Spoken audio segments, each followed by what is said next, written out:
staying up too late, getting in trouble, running from the police all the time. It does teach you a lot about yourself, and gives you a lot of perspective. You just start falling back on like destructive stuff because it's fun. So like fireworks, bonfires, drinking, four-wheeling, mudding, whatever. His name is Russ. He bought that mic, and now he's got a podcast show. West Virginia, and the kids you hung out with, you've told me some stories about, adolescence. Yeah, I mean, we couldn't have been much worse, really. Because I had a really normal, like I played sports, organized sports. We were involved with the church and all that kind of stuff up until about middle school. And I think it was around that time my mom just got like a lot busier with work and she wasn't available as much. So I had more freedom and then just started pushing back against the system more and more. And then I started skateboarding and that just sort of opened up this like whole other, just like all this counterculture that I was really interested in, just like punk music, metal, skating, alternative sports, like literature. Like we were like reading interesting things too that I just like wasn't aware of, because in youth group we weren't reading certain things, Right. or like Right. talking about like art or whatever, artists and things like that. So a lot of those kids came from houses that they're just more poverty essentially.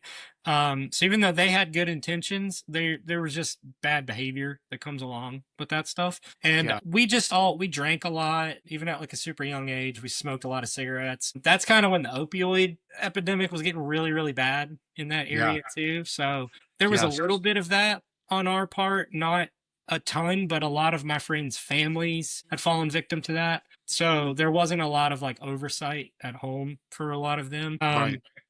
And then I also started teaching snowboarding when I was like 14, got a work permit from that through school. So that was probably the one that was more damaging for me as far as like bad behavior goes, because we would go pretty much every day after school to this mountain and there was like we were like employees. So we were like in charge and responsible and things. Right. So between all those, it was just like a lot of substance stuff, just staying up too late, getting in trouble, running from the police all the time. But when you grow up in a certain place like that, any kid that grows up in a rural area, there's kind of two paths. It's either like youth group, straight and narrow, or you're going to go get in trouble because there's not a lot else to do. Right. You just start falling back on like destructive stuff because it's fun. So like fireworks, bonfires, drinking, four-wheeling, mudding, whatever, because there's not a lot else to do. And that can get out of control pretty rapidly, but it also builds a lot of character. So if you make it through all that stuff, it does teach you a lot about yourself, and it gives you a lot of perspective because you're seeing other walks of life. You're not just in an echo chamber necessarily. Right. So that's always been really helpful for me, was seeing just the way that a lot of my friends grew up is very different to the way I grew up. So Yeah. I mean, it could destroy you. Or it could, as it has for you, as you said, create strength and awareness, and you see it crystal clear. Some people get stuck in it and never get out of it. Yeah, a lot of my friends are stuck, and I'm sure you've noticed that too. A lot of friends pass away, drunk driving, whatever it may be.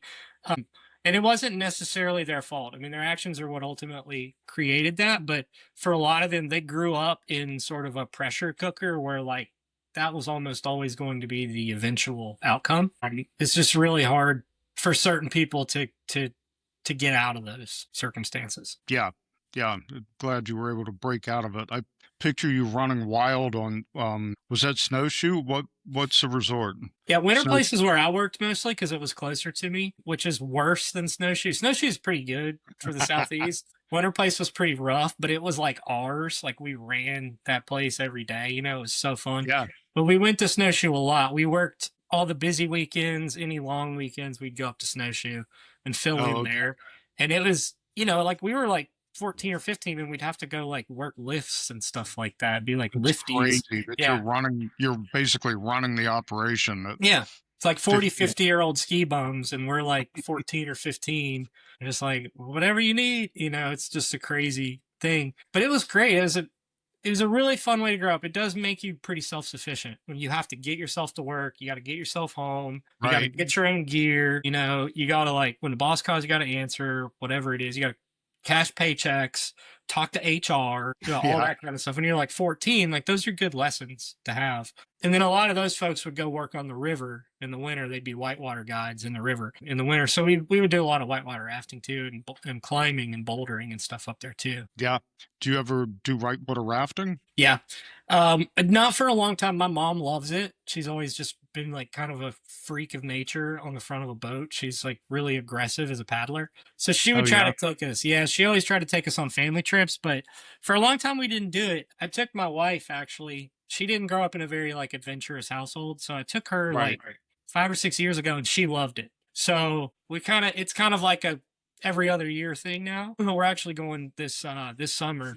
We're gonna take Ori for the first time down like the kiddie side, which we're excited about, and then Nice. we're gonna run the following day too ourselves. So it's fun. Yeah, I just know that a lot of the ski instructors, snowboard instructors in the summertime convert to whitewater rafting or fly fishing or Mhm.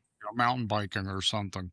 So, yeah, we've never really talked about that. Mhm. So I was curious about that. So how'd you meet your wife? Just from College of Charleston mostly. We both went there, and we just shared a lot of mutual friends, and we would just kind of like circle one another. There was just a lot of like, we each had like core groups of friends, but they kind of met in the middle, kind of a Venn diagram. So we were aware of each other, and then we just kind of started dating a little bit later.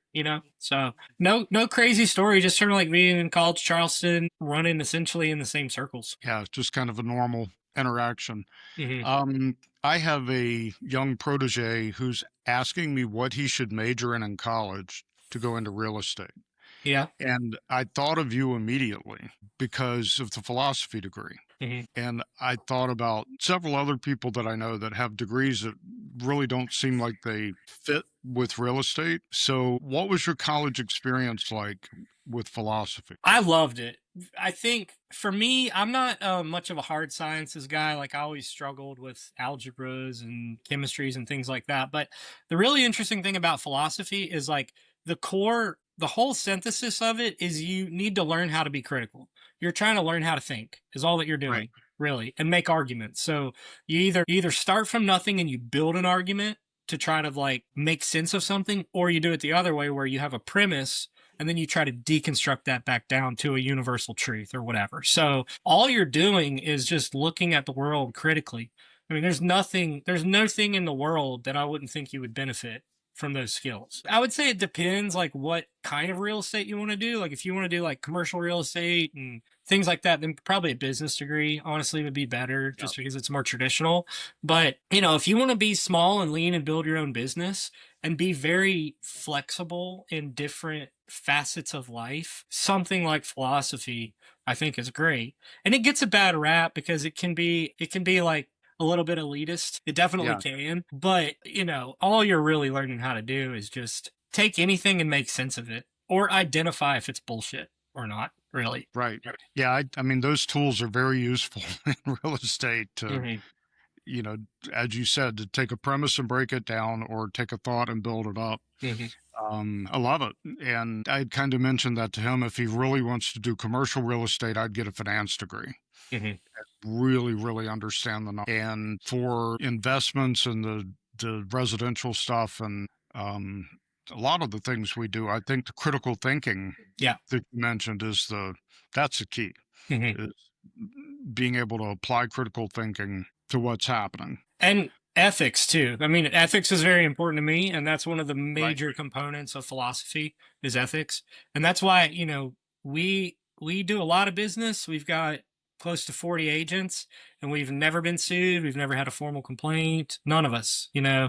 I mean, eventually those things just happen because it's just exposure, exposure to Right. liability, things do eventually happen.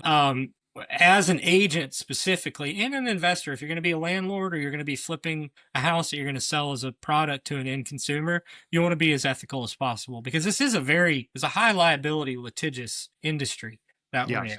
And that was my favorite classes really through philosophy were always the ethics stuff because you can view ethics in any capacity too. It can be business. It can be, I did a lot of like environmental ethics, a lot of like, animal ethics, different things like that. It was really interesting. Huh. Okay. Mhm.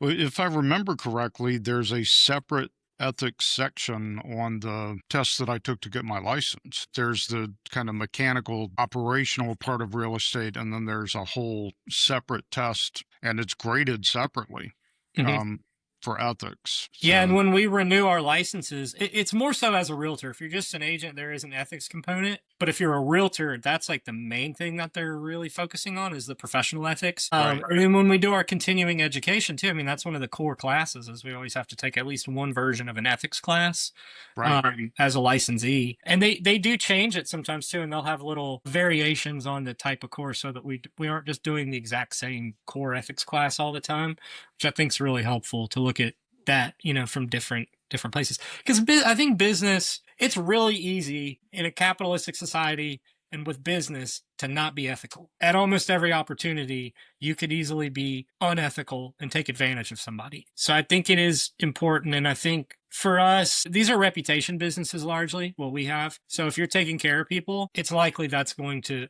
turn into more and more business. You know,